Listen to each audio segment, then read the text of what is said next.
Okay, I'm here today with Ken Thompson, one of Functional Ecology's senior editors, one of our most senior editors, and we're talking about a new paper recently published in Functional Ecology by 𝗧𝗵𝗶𝘀. The title of the paper is Implications for Biodiversity Conservation of the Lack of Consensus Regarding the Humpback Model of Species Richness and Biomass Production.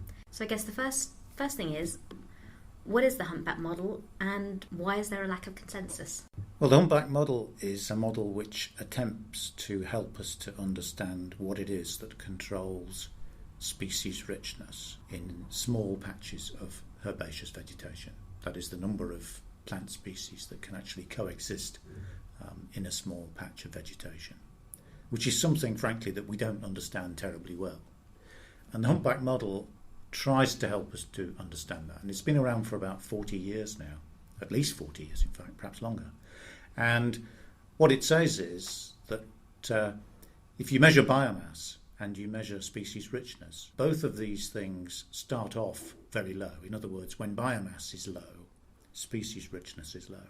And clearly that must more or less inevitably be true, because when biomass is very low, in fact when biomass approaches zero, there's no biodiversity. So when nothing grows, nothing grows. Nothing grows, nothing grows. So the relationship between these two variables, whatever its shape, must at least go through the origin. We can probably all agree on that. It's what happens after that that's slightly more complicated.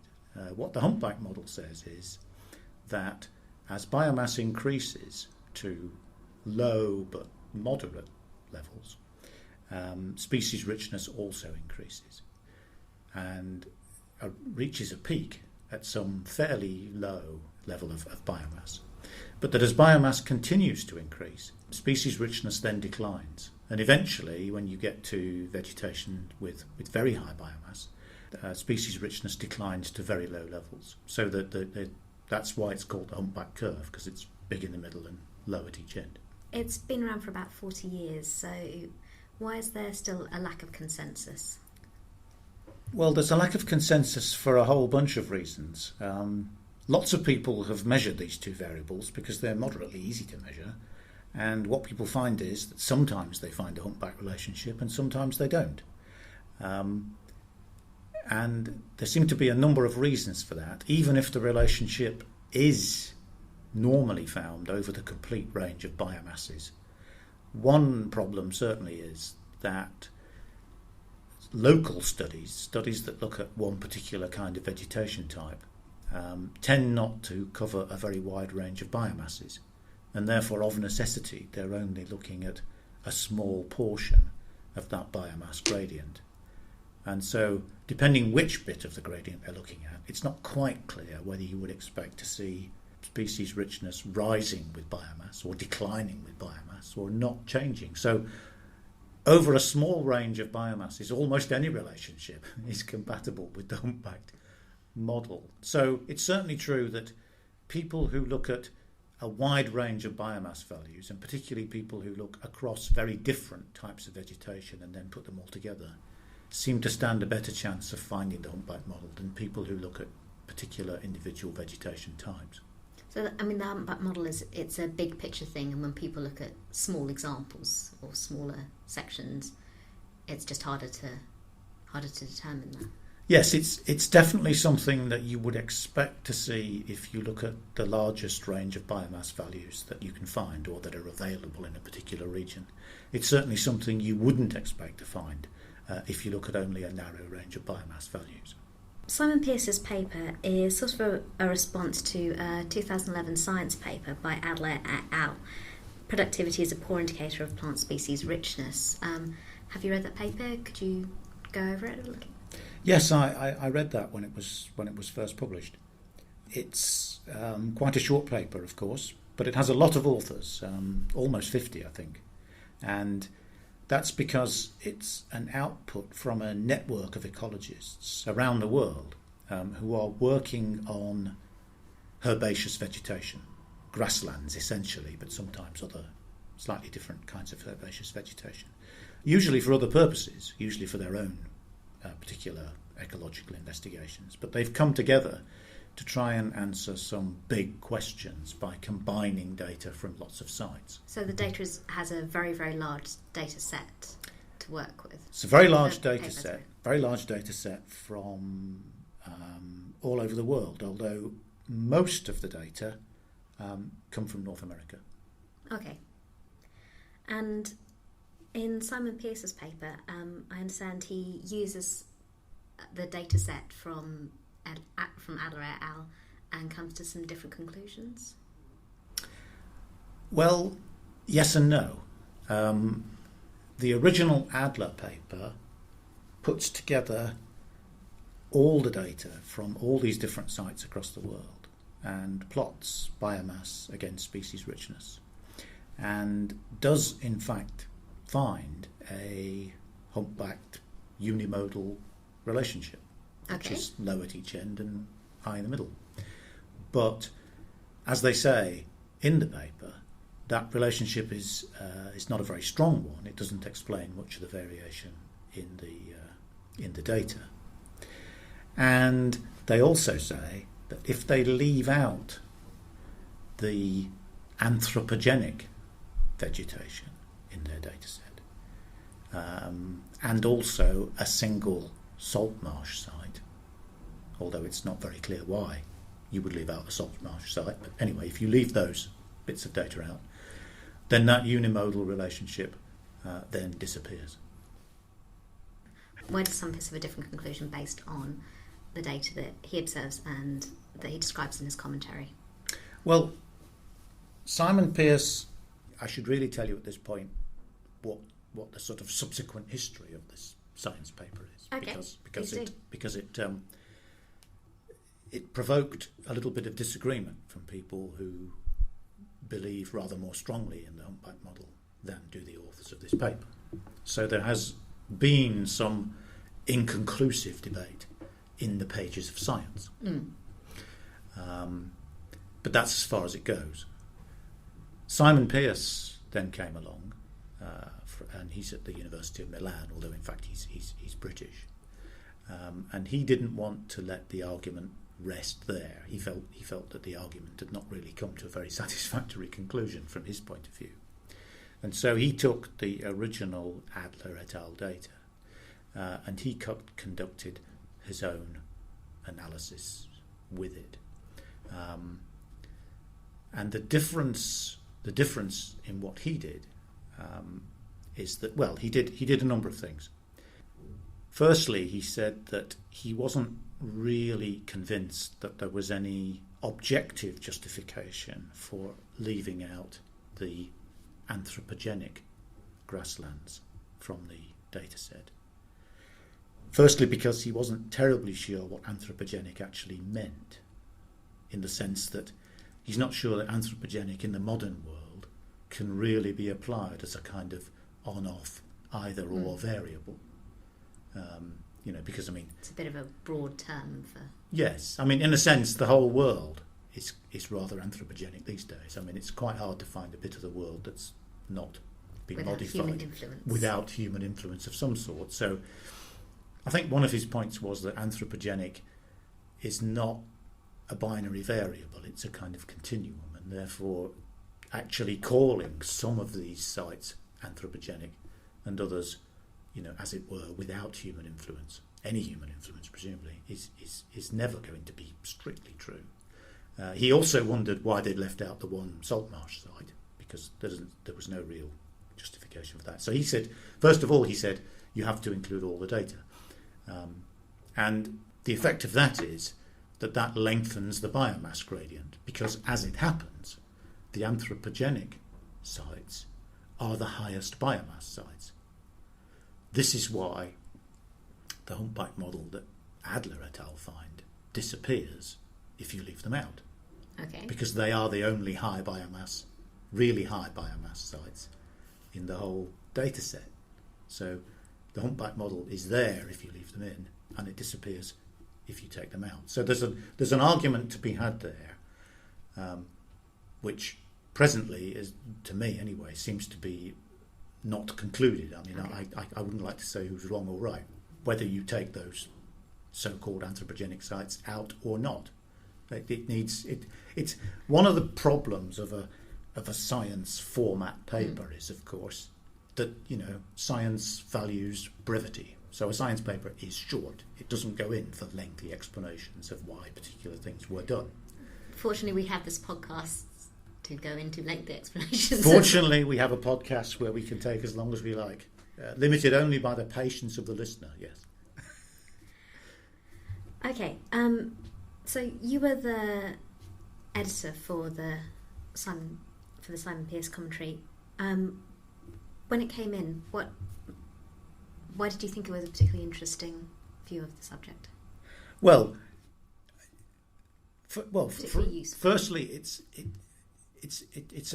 I can kind of come back to that later, I think, because I think what I need to explain also is that apart from the question of the completeness or otherwise of the data set, you get different result depending whether you include it all or leave bits out. What 𝗧𝗵𝗶 was saying was that the relationship between biomass and species richness is not the normal kind of bivariate XY relationship that ecologists are used to. It's not a line joining some points. What it is it's a relationship that sets a limit to the species richness that can be achieved at a particular biomass. So it's not a relationship, it's not a line. It's a boundary between, if you picture the humped-back model, the humped-back curve, it's a boundary between the region below the curve, which is where biomass and species richness can coexist, and a region above the curve where they cannot. So it's not predictive in the sense of if something's at X point on the axis and Y, it'll be at this point on the graph. It's predictive in the sense that if it's at X point on the axis, Y point on the graph, it'll be below a certain level. Yes, it tells you the highest Y value you can possibly expect for a particular X value. Yes, yeah. Now, I have to say at this point that, to go back to the science paper, Adler et al. Were aware of that. So if you read the paper, they're aware of that. And they say that one interpretation of humped-back curve is that it's a boundary.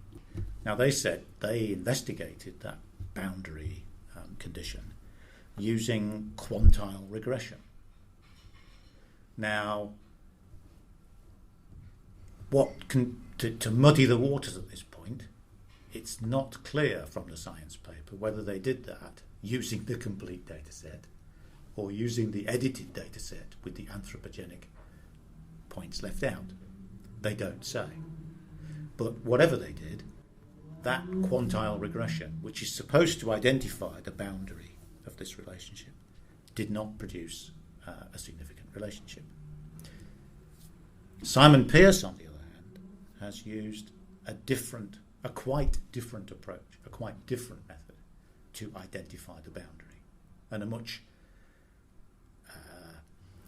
simpler to understand method in a sense, because all he says is he's divided the biomass into regions, into bins, as we call it, and he says, okay, we look at I think he says the top 20 biomass, the top 20 species richness values for each biomass. And if we plot a line through those points, that identifies the boundary. Now, he didn't make this technique up. This is a technique that's been used for identifying boundaries in this kind of data for a long time now, and in fact was invented many years ago by John Lawton and Tim Blackburn for a completely different purpose, for identifying the boundary of body sizes in animals. But he's taken this particular method, and if he does that, he finds a very nice humpback relationship when he uses all the data.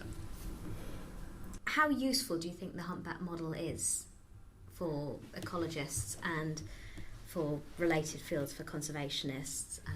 Well, it's interesting because it's clear from reading 𝗧𝗵𝗶's commentary that he's very interested in this, not just from a kind of abstract, theoretical, ecological viewpoint, but he's very interested in this from a conservation viewpoint.